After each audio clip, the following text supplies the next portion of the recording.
चीन, रूस और तुर्की समेत मुख्तलिफ ममालिक की जानिब से ईरान पर इसराइली हमलों पर तशवीश का इजहार किया गया है।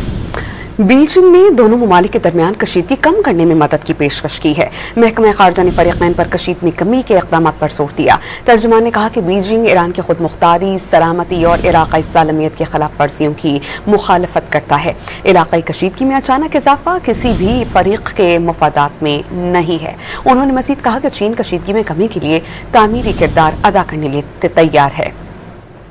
रूस ने कहा कि इसराइली जहरियत मशरिक़ वस्ता के लिए ख़तरनाक साबित हो सकती है।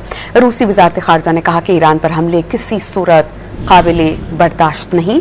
तुर्की ने इसराइल से जहरियत फौरी रोकने का मुतालबा करते हुए कहा कि इसराइली इश्तियाल अंगेज़ी से खत्ते के अमन को शदीद ख़तरात लाहक हैं। बरतानिया ने ईरान की जवाबी कार्रवाई पर इसराइल का दिफा न करने का पैगाम दे दिया।